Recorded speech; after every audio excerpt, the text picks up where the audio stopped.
¿Cómo van, estimados alumnos? Muy bien. Ahora, continuando con nuestras clases, vamos a continuar con lo que es el sistema tridimensional cónico.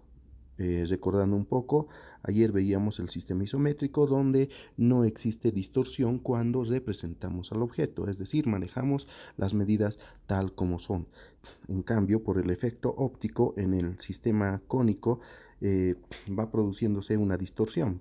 Veamos, por ejemplo, el muro azul en su arista AA, que es mucho más grande porque está más cerca a nosotros respecto a la arista DD, que es mucho más pequeña. Es por el efecto óptico que esta perspectiva está relacionada estrechamente con lo que es la cámara fotográfica o la cámara de tu celular. Muy bien. Vayamos con algunos conceptos básicos y pasos para construir la perspectiva cónica. Aquí vamos a hablar de la línea de horizonte y de la línea de tierra. Veamos entonces, la línea de horizonte es la que está a la altura de los ojos. Por ejemplo, si ponemos la altura de los ojos de un ave a una altura de 5 metros, esa será la altura del horizonte. Pero podemos elegir cualquiera, por ejemplo, la de un hombre que la altura de sus ojos puede estar a 1,70 metros, o la altura de un gato que puede estar a 0,20 centímetros. Nos referimos obviamente a esta altura, esa altura, ¿no? Bien, sigamos. También tenemos la línea de tierra o de suelo, que es donde están asentados las personas, los animales, los árboles, etcétera, todo lo que es el suelo, y se representa con una LT, que significa línea de tierra. Y el otro, la altura de los ojos, significa línea de horizonte, ¿no? Bien, sigamos. Veamos ahora cómo se vería una perspectiva a ojo de gato, a 0,20 centímetros. Tomen muy en cuenta lo que es la línea del horizonte respecto al objeto. Bien, vayamos revisando ahora cómo sería. Fíjense que la línea de horizonte ha subido a la altura del hombre, 1,70, ¿no? ¿Y qué pasaría si la perspectiva sería a ojo de ave a 5 metros? Bien, ahora vamos a hablar de la ubicación del objeto respecto a lo que habíamos aprendido, la línea del horizonte y la línea de tierra. El objeto se ubica en un plano horizontal. Ese plano horizontal está a partir de la línea de tierra hacia abajo, ¿no? Pero fíjense ustedes, el elemento, el cuadrado celeste, marcado con el 2, el punto D está sobre la línea del horizonte. Eso quiere decir que el objeto se aleja más de nosotros. Cuando el objeto, como el amarillo, está coincidiendo en un punto, esa es la posición más recomendable, ¿no? En el caso 3 del objeto cuadrado rosado, el objeto está alejado de la línea de tierra, pero hacia abajo. Eso quiere decir que está más cerca a nosotros, más cerca del observador. ¿Por qué les digo el observador? Porque también, aparte de este observador que nos da la altura de la línea de horizonte, tendremos otro observador acá, quien mira los objetos. Sigamos. Ahora, ese objeto puede rotar, sí, debería rotarse en función a cuál es nuestro mejor perfil. Fíjense, la opción 3 es el mejor perfil, debido a que el observador, como podemos ver en el gráfico, está mirando una fachada y la otra fachada. Por tanto, la perspectiva será de las dos fachadas. Pero ¿qué pasa cuando el observador mira solamente un vecino y una fachada? Entonces veremos el muro hacia un vecino y la fachada. Y peor aún, en el caso 1, cuando vemos o el observador está viendo los dos vecinos, un vecino, dos vecinos, porque las fachadas están por detrás, ¿no? ¿Qué pasa en esos casos? Vemos solamente la espalda del edificio. No es conveniente. Sigamos. El punto del observador. El punto del observador puede estar en cualquier lugar del espacio del observador en plano horizontal, les digo, y ahí está con colores, ¿no? y ahí está con segmentado, con un círculo segmentado, ese observador verde con líneas verdes. Esa es la mejor posición. Sin embargo, podemos elegir cualquiera de las otras, menos las que están sobre esta línea. Por ejemplo, esta y esta, porque estarían viendo al objeto totalmente más distorsionado de lo que va a salir. Muy bien. Entonces, ¿cuándo sale totalmente distorsionado? Veamos el ángulo de visión. El ángulo de visión aceptable es 150 grados. Y fíjense que en este elemento, por ejemplo, tenemos acá unos dos pedazos de dos objetos que salen del ángulo de visión.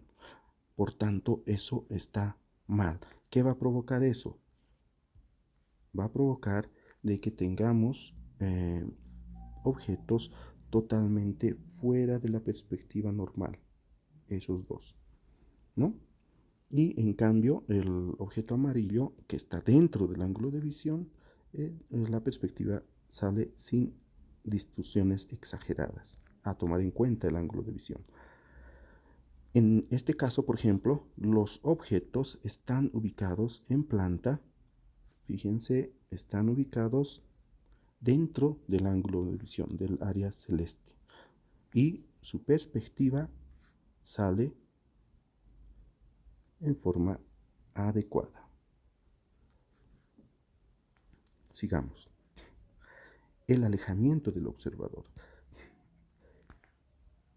La distancia mínima debe ser, aquí está, la mitad del ancho del objeto. Y la distancia máxima, el doble de ancho. Eso es lo recomendable para que tengamos una perspectiva adecuada. Sigamos. Cuando se trabaja una perspectiva, podemos tener varios puntos de fuga. ¿Qué son los puntos de fuga? Aquí podemos ver. Aquí hay un punto de fuga, el F2, y aquí hay otro punto de fuga en el F2. Están dentro de la línea del horizonte. Eso a tomar en cuenta. Y luego tenemos también al observador, ¿no? Al observador. Y tenemos la habitación en planta de la que vamos a sacar la perspectiva. Y cuando hacemos perspectiva, tomar en cuenta el punto D, que es recomendable que esté dentro o en la línea de tierra, coincida con la línea de tierra. Bien, para determinar entonces luego la perspectiva de una recta, bastará hacer las fugas hacia uno de los puntos de fuga. Volvamos para entender eso. Los puntos de fuga salen trazando paralelas. Fíjense ustedes, vamos a ver ese trazo. Estoy trazando o ha sido trazado una paralela a esta línea a partir del observador. He trazado esa línea y he encontrado en la línea de horizonte el F2. Voy a necesitar otras líneas paralelas a esta línea roja y se traza esa línea hasta encontrar con la línea de horizonte y encontrar el F1. De esa forma hemos encontrado los puntos de fuga. Entonces, ¿para qué nos sirven los puntos de fuga? Justamente para encontrar las líneas en perspectiva. Veamos, por ejemplo, en este caso, el punto D ya lo teníamos en la línea de tierra. Por tanto, ¿cuál es la ventaja? Cuando se pone el punto D en la línea de tierra, quiere decir que ya está en perspectiva. Lo que tenemos que sacar ahora es la perspectiva del otro punto para formar la recta AD. ¿Cuál es el otro punto? Es el punto A. Del punto A. Muy bien. Entonces, para eso lo que tenemos que hacer es